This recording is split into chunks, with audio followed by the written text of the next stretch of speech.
কোন ক্লাসে পড়ো? আমি ক্লাস বি ইউনিভার্সিটিতে পড়ি। সুন্দর।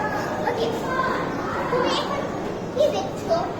আমি মেটাভার্স ভিআর দেখছি। মেটাভার্সের ভিতরে কি রয়েছে? কি আমি টেনিস দেখতে পাচ্ছি। তুমি কি দেখছো নাকি খেলছো? আমি খেলছি। সুন্দর। তুমি আমি তোমাকে একটা কোশ্চেন বলতে পারি? ওকে, তোমার এই মেটাভার্সে দেখে তুমি কেমন ফিল করছো? তোমার কেমন ভালো লাগছে? এটা নিয়ে কি কিছু বলতে পারবে? আমার অনেক ভালো লাগছে। এখানে আমি স্কোর পাচ্ছি। আর যে স্কোর আমি কম হচ্ছে তাই আমি হেরে যাচ্ছি, অন্যজন জিতে যাচ্ছি। এখানে আমার এক্সারসাইজ হচ্ছে, আমি লাফাচ্ছি। এখানে